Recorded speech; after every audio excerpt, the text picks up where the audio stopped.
the gesture basically. So your hands on your heart, your right hand on your heart, and then you have this fist closed. The true meaning of it is I feel the heaviness in my heart. I have this heaviness in my heart where I am, but now I am prepared to heal that. Having a dream like, I want to be that person, or even asking like, what can I do now? Both requires some clarity around to work on. I am doing it, it's for everyone, just like Me Too movement or Green Revolution movement. Like, it all happened for a cause, and it's for mass of people.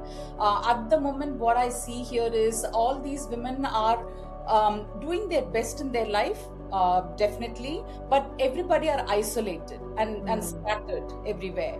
And so for you to commemorate in a place, this moment will be the space where you can share your experiences, so those who are like recently going through separation, they can understand, okay, there's a better way for me to handle the situation. It's all about based on awareness, self-awareness.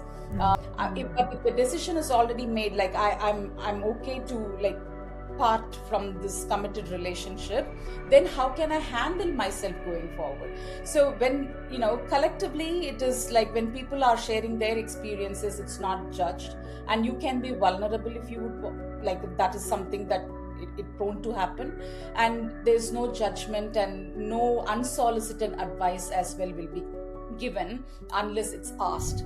At the point where before separation or divorce, I'm always right. My viewpoint is. Hello, beautiful souls. Welcome to Wellbeing in Me podcast. In today's episode, I'm joined by my wonderful co host, Indu Kannaiyan, who is the founder of Manasvi Healing and Second Bloom Movement. We are talking specifically about Second Bloom Movement today. What's the inspiration behind it? Who is it for? How can they benefit from it? And the movement itself comes with a lot of hope, resilience, and providing connection to women who are separated or divorced. And if they really want to take their healing to the next level, to release all their past emotional baggage and to rebuild their lives, there is a pathway into Manasvi healing as well. And I'm so excited to share this episode with you, especially if you are going to benefit from it, and if you are alone after a divorce or separated, this is the episode that you need to listen to. We are here back again in the Wellbeing in Me podcast today, and I have beautiful Indu here with me, and we are going to talk about a very special movement which Indu has started, which is in the emotional healing space. And I would like to know more about it. I'm sure you would also be wanting to know more. So, yeah, here we go. Indu, welcome back. Thanks, Meena. Thanks. It's good to have this conversation all the time, like whether we are talking about flower therapy on from your perspective, or about Manasvi healing or the second bloom movement. It's nice to be back to talk about it. Yeah. Yeah, yeah, yeah. What is this second bloom movement at all? Can you explain? Sure. So this second bloom movement, it's all about for the women who have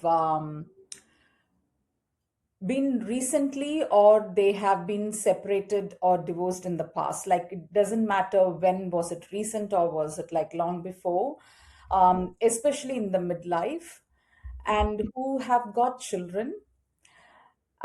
This movement is for them. So they are the people who can join this movement. The reason for this second blue movement is, whenever there is a separation or a divorce that happens, it first affects on the identity of that person. Now, this is common for both male and female, but I represent female because me coming from that aspect, and I know like what's the pain and what it caused, so I represent for them.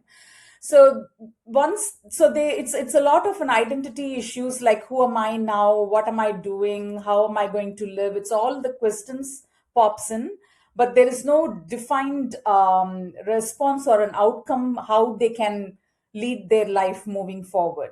And it becomes very difficult when they have this emotional, I call it as emotional bundle, where they have this grief, sadness, hurt, anger, fear of future, resentment, everything is there, and they don't know how to let go and see the future beyond that. So sometimes we get stuck in that past. And the triggers are like, one can say, like, I go to many healing modalities, like, you can do meditation and all other stuff, but those has to be deep enough where you don't see the triggers in your life anymore, like the past triggers. And if it is still in the surface level, or somewhere down the line you've got in your daily life where it's not allowing you to let go of the past and see the future and enjoy the journey of life, then second blue movement is a movement for those women where they can come in, because some of the communities, it's a taboo still, like, or you're divorced, or you're separated, and it becomes difficult for them to share what they are going through with other common friends where they are happily married, and they wouldn't be able to understand or relate. So this moment is for those women where they are holding those emotional baggages, not able to let go of that. Plus, they need to really find their own space to come and talk. Like, even if you're not talking, just felt belonged, where you're not being asked any questions like, on what situation or what was your circumstance you came to this decision, because the decision has already been made by these women.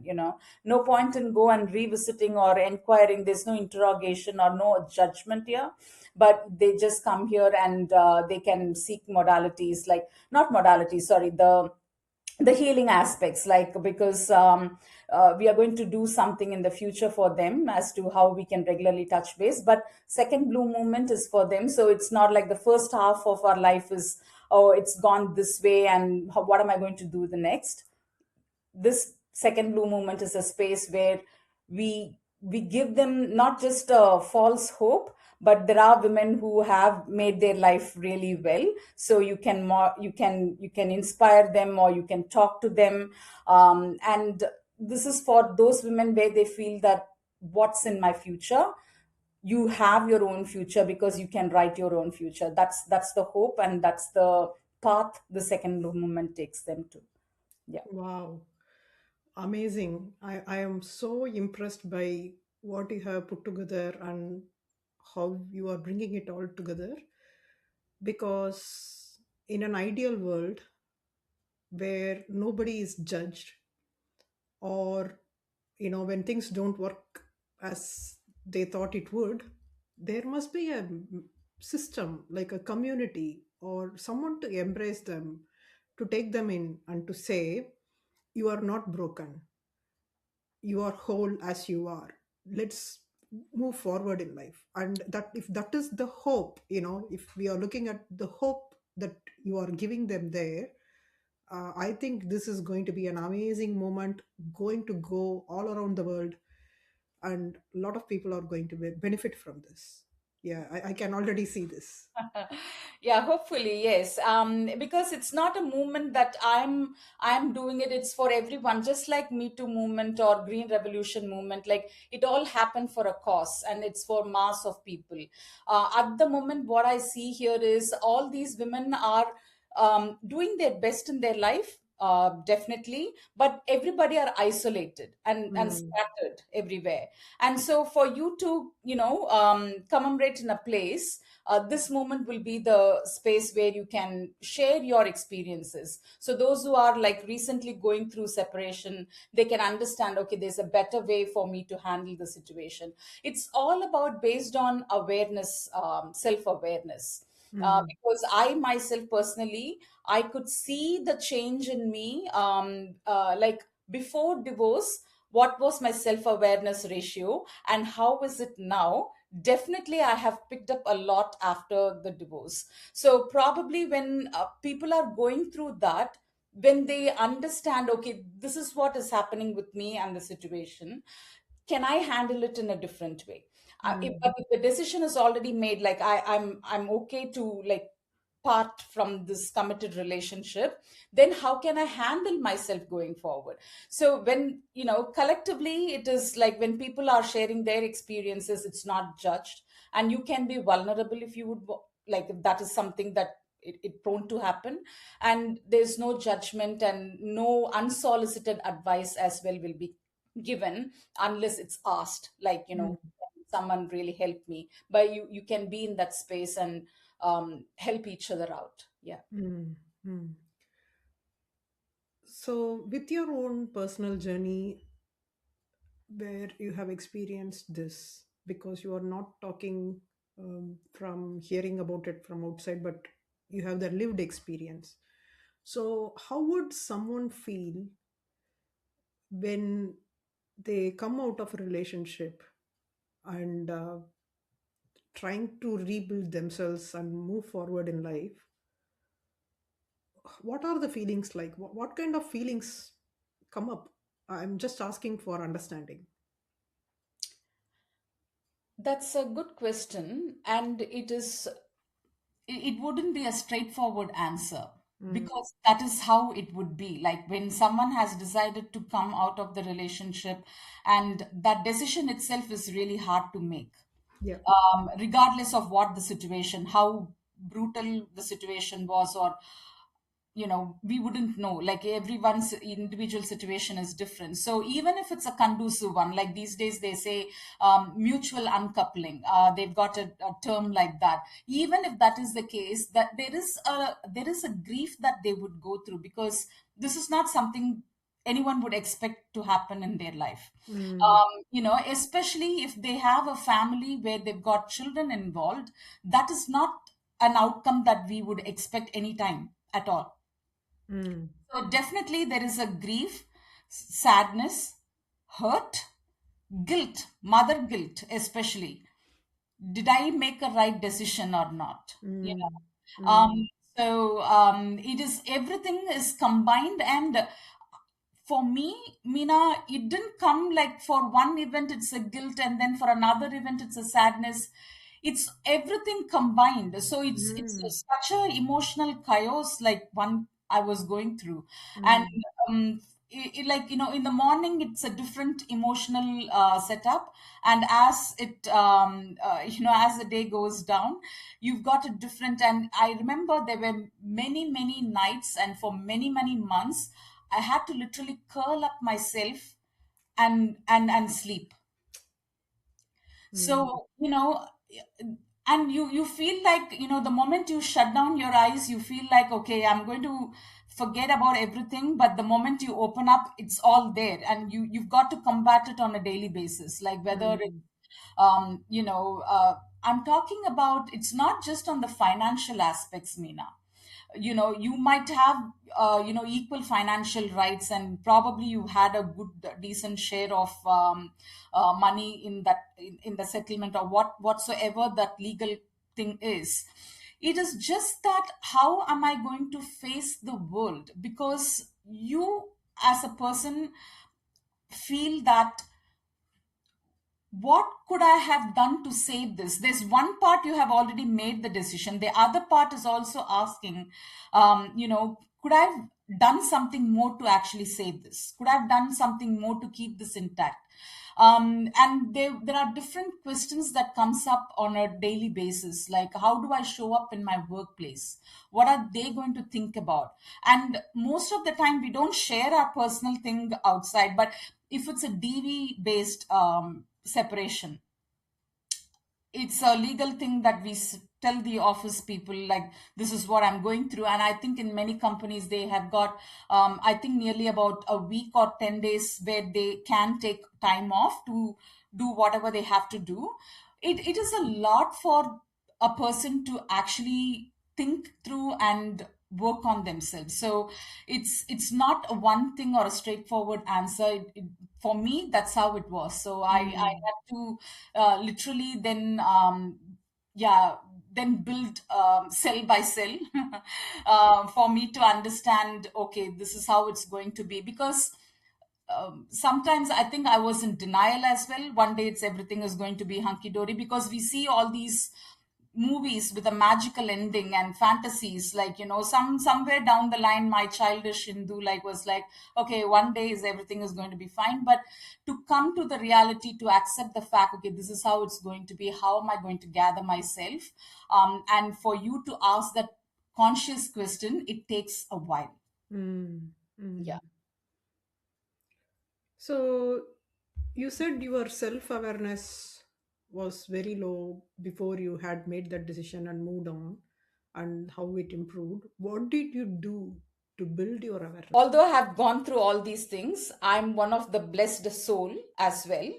The reason I'm saying that is because when I was going through this separation, the opportunity of me understanding about or learning about NLP, or life coaching and all these things, like it just happened for me.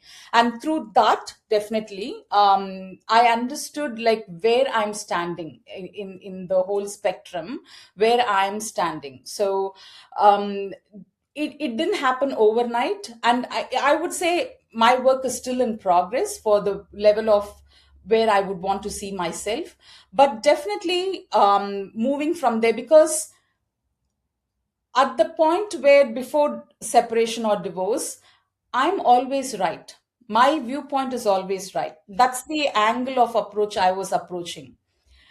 Although there would be few consideration of what the other person is saying, but still for somewhere or the other, I will make ensure that I am right. And I think it's a basic human tendency as well, but I was literally on that path. And thinking now, I feel like I wish I am more, I would have been more self-aware, like from where I'm operating from. Probably many things, I don't know whether I could have saved the marriage, but not to that extent of conflicts. Probably I could have avoided for my sanity and for everyone's sanity. But yeah, that's the example I could say. So it all started with the life coaching workshop that I went through, and then slowly I learned about NLP, and then I did my masters, and then meeting different people from there on, understanding what their journey has been through, and through their lived experience, and reading books, and it's as I said, it's a slow process. But having said that, over the period of 5 6 years now, I could see, and the challenges what other women are facing as well. So self-awareness is, I don't know whether it's natural for everyone, but definitely wasn't for me. I don't think it's natural for everyone. Even if you look at my life and how I have been through the marriage and in my you know experiences so far, definitely wasn't there. Like always, yes, we are the ones who are always right. That mindset was there, and also not willing to see the other perspective. And it was all about who is winning. So it was more like that rather than trying to play as a team. Like you have to play together as a team, and that wasn't there in my marriage at all. And I also had to develop the self awareness a lot and work through it to um, to make it work. Otherwise, it was a lot of hard work and effort. And I think that's possible only if both the parties are willing to do that.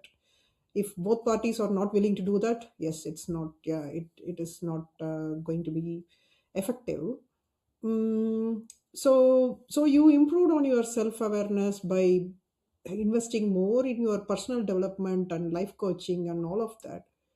But then, would there be some aspects of NLP and other areas which you have learned which will be feeding into the second blow movement? Absolutely, absolutely. Because the one of the best thing is, with the NLP, it's not something, it's, I don't see it as a theory part. It's part and parcel of our life, but it is very defined clearly to people. So then you're understanding, and then you're just incorporating, and then you work on, and then you see where the gap is, and then you work on. So yes, it would be there. This is a movement. It's like a Me Too movement, Meena. Mm. where people who are affected, they gather there. Mm. What they do is just a gathering, but again, if they want to have a counseling, like in the Me Too movement itself, like where they are really affected with that, then probably they have their own wing of counseling or legal advising and things like that. When Second Blue movement, you gather here, and if you are wanting to work on your emotional aspects and develop yourself, then we have this Manasvi healing as a vehicle for you to provide those things. So it, yeah, so definitely, and Manasvi healing does incorporate all of those and Mm. much more. And so they work on both mind and body level, Mm. and that's where they can feel aligned, and then thereby they are like able to see, okay, what, how can I see myself?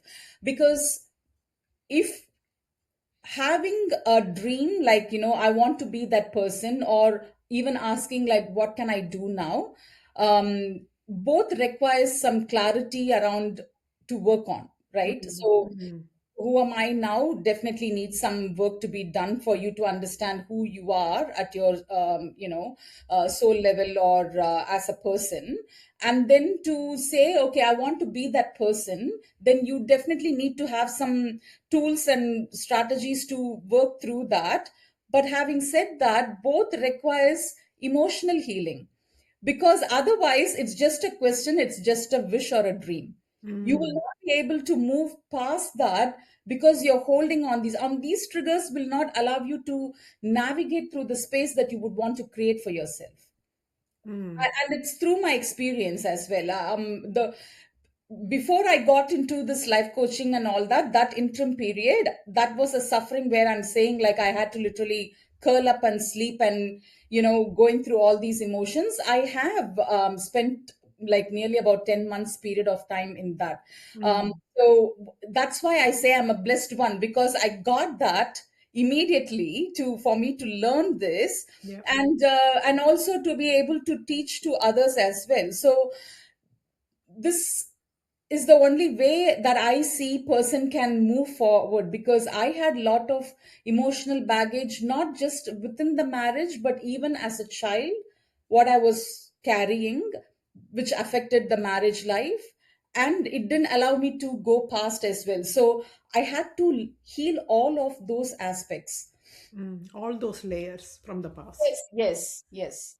So, how would one know, like, for a divorced woman, let's talk about specifically for a, you know, women who are to whom the second blue movement is related to, when would they know they have healed? When there is a trigger, I wouldn't say there shouldn't be any triggers at all. If there are any triggers which is not in a frequent level, but if they are triggered for any reason with the past, and they are aware that, okay, I'm triggered now, and then they are instantly able to release their emotion then and there, that is the Mm. healing aspect. Like, you're not quoting anything in the past on a negative intention, but you're able to just say it as an incident or an event, and then move on from there.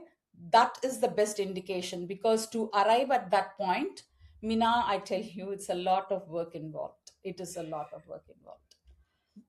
Yeah, I can imagine. Yeah, not easy because I think the universe sends us a lot of triggers to come through the process and to get out of it with, with where we are able to respond and not being very reactive there, isn't it? Yeah. So yeah, definitely agreed. I think what you said there is suitable for anyone, not only for women who are separated or divorced, but for anyone. Yeah, I think that is the clear indication of how to know when you are healed or you are healing. Like, yeah, you are the journey. Yeah, Yeah. yeah. And if I have to add one more to that, the moment you start enjoying your daily life, that is another indication that you are healing actually. Mm, Because when you think about your future self, like, I want to be so and so person, it is all very enterprising. right? It is like Mm. very appealing, like, one day I'll be this person. That is very enterprising. But once you start enjoying your daily life journey and you're able to accept what comes in the way, like you're handling it with grace, that is the clear indication that you're actually healing and you're doing the best work for yourself. Because daily life, we are like, okay, we talk it in a complaint mode, like, I'm going for work, cooking, cleaning, and blah blah. But when you say that, yeah, this, although yes, it can be very monotonous, it's very routine, it's very mundane, but then you are like, yeah, I like my life, it's very simple and peaceful. Like, I can see what's happening in my life. I feel very grounded. Like, it's all good. Like, I see everything as a blessing. Whether you have plants at home or you have your pet at home, with your kids doing their, studies and whatnot, and you having that regular life is itself as a blessing. And we discount it many, many times. We are like, yeah, I'm living my life and I want to be that person. But when you start understanding that level, I feel sincerely you're a healing or healed person. Beautifully said, Indu.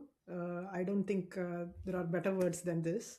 I think at that state of mind, then you feel grateful for life, isn't it? So much Yes. gratitude. Yeah, yeah. So, but why only women?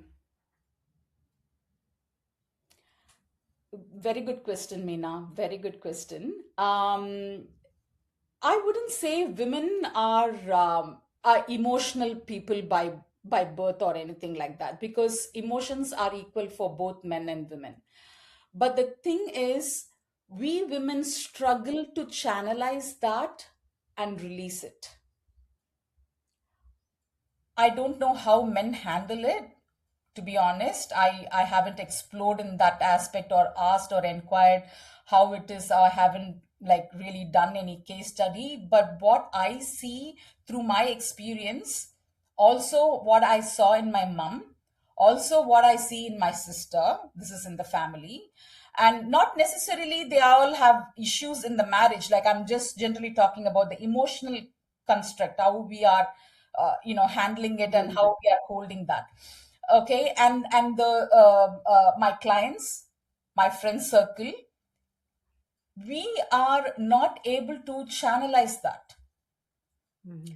And so when an event like this happens, like, not necessarily it has to be a divorce. Like, say for instance, if there is while you're driving the car and someone, like, just made a difficult turn or something, you're, first of all, you're agitated, and then that stays in your body for quite some time. Men don't carry it forward. They are like, at the moment, they might probably say an F word and then they move on. But for us, it becomes very difficult to release that. Mm. And so when an event like this, it's a calamity in your life, and it is very hard for you to hold all those things, and not knowing to how to release that. It takes a long while. It's not that they don't know to release it. It takes a long while because we haven't been taught or understood the art of how to release it, the emotions. That's why it's for women. Yeah. Amazing. So I know, when a family goes through separation and divorce, it's not only the women, but also the children get impacted. So, does the second blue movement extend help for them, or is it more about the women? Good question again. So yeah, as I think I specifically did mention about women with children. The reason I say that is because we talk about intergenerational trauma. Mm. This is one of the things that we can avoid or stop doing that, because I wouldn't say it's from the women. It is primarily the whoever the caregiver, the primary caregiver. When the child is with them and that caregiver is not able to regulate their emotions, and they're not, like, leading it from an elevated consciousness, children model everything. Okay, children model everything, so they pick it up from whatever they are seeing in their environment. And it is a silently we are passing that trauma to the next generation, to our own kids. It's not that we deliberately do it, because we haven't learned how to process it. It gets transformed, and that is a natural process. That's what happens in a closed environment. And so the child will not know that they have absorbed it. It will only show up in the life as their life progress. So it's like, okay, now we are focusing on that rather than focusing on the main root cause. It is not like only the when we say child, it is regardless of the age group, Meena. um, Mm. like even if you are having an adult child, 18 plus, they still get this uh, Impacted. impacted. Yes, this chain continues. So which is why it is important, regardless of what age it is. One has to heal in this lifetime. It's not that, okay, I'm so and so age, like I'm 40 plus, I'm 50 plus, I'm 60 plus, now what, I have led my most of my life. No, healing is not an option, it's a must. It is for you, and it is for the next generation. And if I have to say this, when I was going through the emotional challenges and all of that, my son was going through his piece of emotional thing as well, but I was not able to focus and concentrate on him because I was trying to find my foot, you know, Your how, feet too yeah, on the to land, yeah. hold on to understand what is happening. So he was going through his own cycle of all this emotional ups and downs. And when I got this opportunity to learn and heal myself, because when you are when there is burning fire, and when you pour water, it just absorbs readily, like, that's how I was. Like, as soon as I got into this, I was like, okay, let me understand, let me apply it to myself. So I was really working on it. And the more he saw me doing it, and it was during COVID actually, so it was a lockdown period where we can't go out anywhere or anything. And he decided, because, and then one point I asked him, like, what's happening with you, are you ready to open up with me or not? But I think he felt a bit more, for two reasons. Because he was like, okay, I'm healing now, he doesn't want to overload me with whatever going through. And also I think he wanted to take his ownership as well. And so he then had this teleconference with the counseling thing, and then he worked on himself. And he told one of my friend, I saw mom working on herself, and then I decided to work on myself. And that is a very strong evidence, Meena. Like, when you work on yourself, and it is not just through my example, my personal experience, but I think they have mentioned it scientifically as well, how it is passed on from one person to the other. And because mostly women as mom, we are the caregivers, it passes on from us, and naturally we don't know how to process it. So it becomes a must that we work on the healing aspects. Mm. um yeah, regardless of what it is. Yeah. Definitely. And I can't agree more. I have met your son, and how he has turned out is a beautiful example of, why women should do the inner work and do the healing, so they become healed, and not just them, but also the next generation and the generations after. That cycle is broken, and they are, like they can bloom, like, yeah. So that's the best thing a mother can do for a child, to Yes. give them the environment in which they can bloom. Yeah. Yeah. Yeah. So, answering to your question, do we do anything for the children? Not specifically. We work on the women, but if needed, if the child would want to talk, then yes, we are open for that. Because on a different aspect, I work with the children, but in a different aspect to it. But yes, we can, and if they are like 18 plus, there's no harm for us to take them through the journey of healing as well. But yeah, definitely, but the whole idea of second blue movement is not only you heal the next generation as well by working on yourself. That's the whole motto of the second bloom movement. Wonderful, wonderful. So, what is the second bloom movement structure like? So, let's say someone wants to join the movement. What should they do? Um, well, I haven't actually got a very clear logistics with this, but having said that, if anyone knows, they can contact me through any social handles like Facebook or Instagram, and they can just say I'm willing to join the movement. And once I know, your willingness, and then I just give you the access to the Facebook group where we have other people as well. And that community, you can introduce yourself, and if you have any questions you can ask, and without any judgment, people will be willing to respond to your question. Or you can just make friends if you feel safe. Again, everybody are women in that movement. There is so I think that's one aspect. And we are planning to do a weekly live session. So then any questions that you would want to ask, you can send it as a private thing, and that would be answered in the live calls.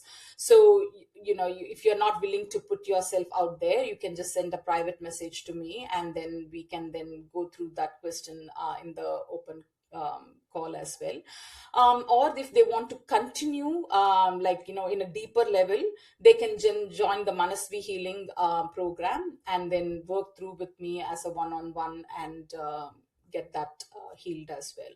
So basically this is for women, where they feel like, okay, we are not isolated, we have got our group. It's always that being resourceful is very important. So I think human resource is one of those things that at times we lack, especially after such a major event that happens in our life, and you can build it from there.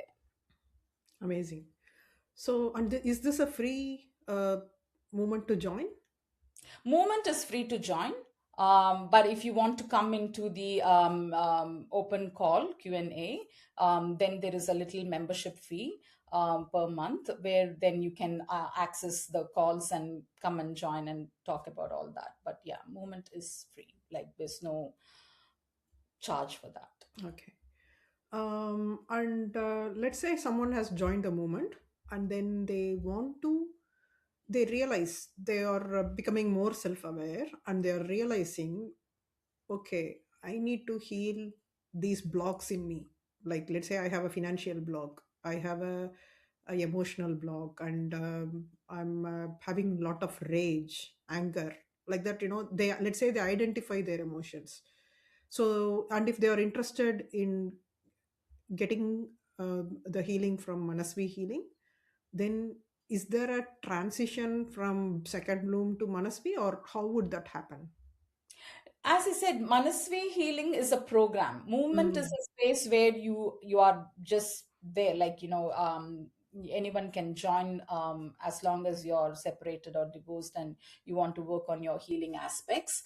But this is when Manasvi healing is like a vehicle, Meena. It's like sure. that takes you to a place from point A to point B. So that process will take you. So you want to overcome your rage, anger, fear, whatever. Yes, we will work on this through this Manasvi, because we have a unique framework which is trademarked as well, and through which we can go step by step process onto how to be more self-aware, how to release these emotions, and then how to build from there to the person that you would want to become. So yeah, so there is no transition as such. All you have to be is really willing and do the work for yourself, Mm, mm. and for your child as well. Yeah. Yeah, yeah. Um, so when we are talking about intergenerations and with the divorce rate, I think it is close to 50% in general across the world, without putting it specifically for a country. So, how do you envision the marriage process to be for the future generations? How do you think marriages should be um, embodied by anyone?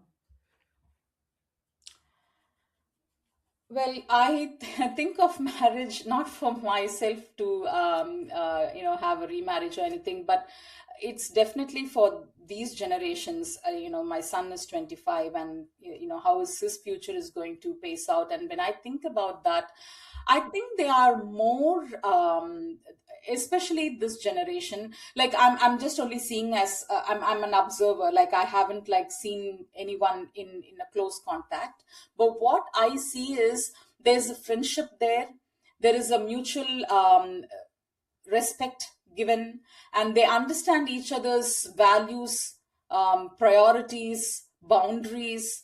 They talk about all these things, before marriage, and so they are now really aware of what the other person is. And you know uh, I what I see, Meena, it's very beautiful. They are accepting the other person with the flaws,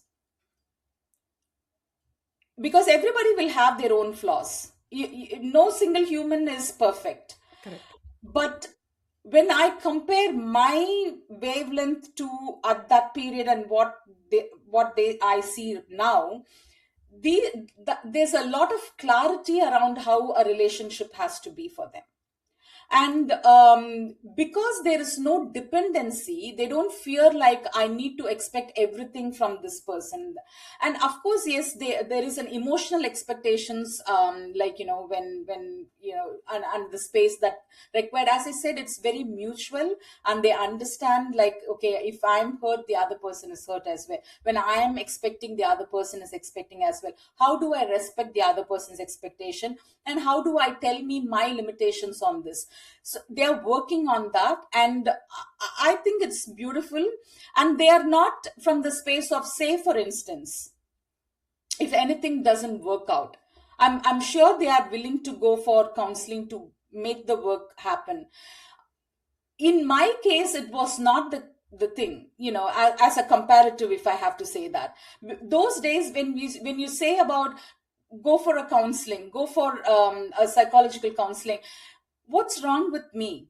There's a defensive thing there already, and that is not here. Like I can see they are willing to go for couple counseling and work through the relationship, whether it's it's a relationship, or they are married, or doesn't matter. As a couple, they're ready to work to that. And even if still doesn't work, then I think they are in a much mature state to talk it out and make a decision, rather than having a very unforeseen in the house environment.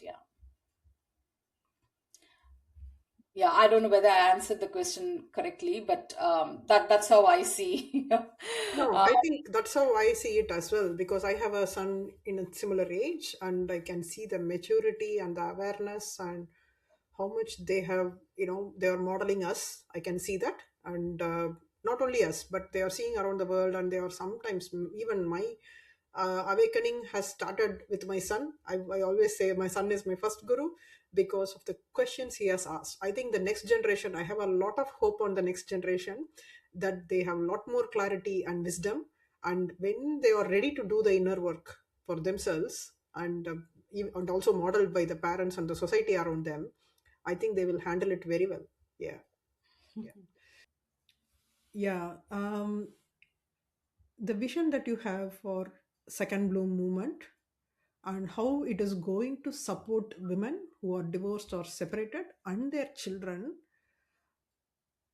i'm I really wish it is going to be worldwide, like Me Too or any other movement that has been there for betterment of humanity. And that's what I'm really hoping.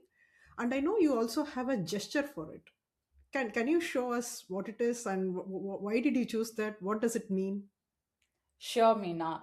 So this is the gesture basically. So your hands on your heart, your right hand on your heart, and then you have this fist closed.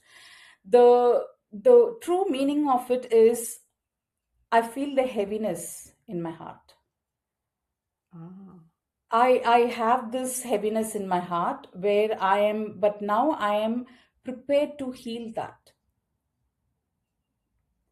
So a divorced woman may not be able to verbally say that, but this gesture would indicate any one of us who are in the movement that they are part of this movement, and all they are looking for, they are aware that this needs to be happened, and they are ready to start their healing journey.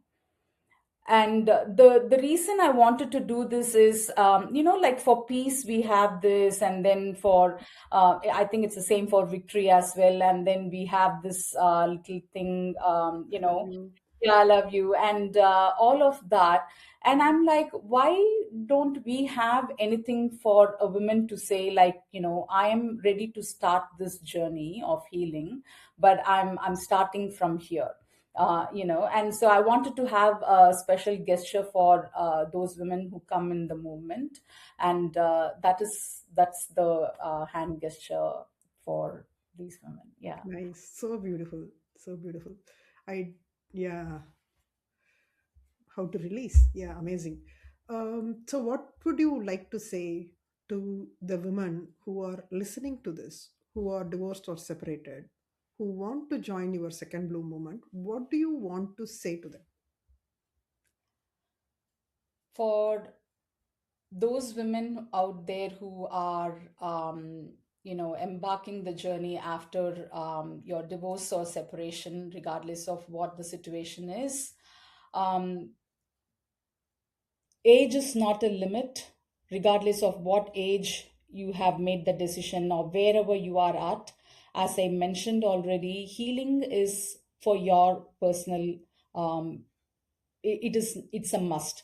It's what am I going to do after healing? You will not know. You might be surprised, but healing is not by choice. You got to make that every single, whatever the options it's available next to you, avail that and work on your healing aspect. Because, and the reason I emphasize this quite a lot these days is because, mm, not many would be interested to know this angle of it. But what for me personally is, Meena, it is like, when you write something in a paper and you finish, and then when you come the day after, you will start from where you have left, Mm. right? Yeah. This is how your life is.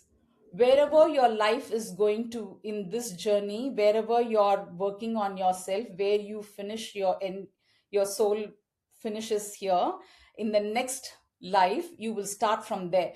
Elevate yourself as much as you can in this lifetime. Mm. Elevate yourself as much as you can in this lifetime. So whether you're having a rebirth or we don't know what it is, but this one life, elevate as much as you can. And if healing is the first process, work on that healing process, because one may not be able to achieve heights if you have these emotions that's pulling you down. It is a weight that you don't have to carry for any time at all. So work on that. The moment you work on yourself, you can see how you're blooming, and which is why I have the second bloom movement. The name comes from it. Is beautiful. As I said, you will enjoy every bit of your life, whether it's regular work day or that is something you're going to travel. You will have nothing heavy that is in the chest, where it's like pressing you down. You will have that liberty to move around, and whatever you're thinking today, like, okay, I want to be that person, that may not be the vision. You will think even more better for yourself, because now we are thinking from a confined space. Once you're feeling you're liberated, you're healed, your vision for yourself is much much higher, and that is achievable. And I would say, elevate yourself as much as you can. Wow. Even I want to join the second bloom movement in the. Ah, amazing. It is wonderful to talk to you and to learn more about second bloom movement and what you are passionate about and what you are going to help them achieve to live a elevated life. I think that's what anyone should wish for, because human birth is not easy. It doesn't come easy. And it's a miracle. I would honestly say it's a miracle to have a healthy human body, a mind, sane mind, and a beautiful soul. Then it is important to elevate yourself. Well said, Indu. Thank you so much, and it's a pleasure talking to you as always. Thank you. Thanks, Meena. Thanks for this conversation. Thank you.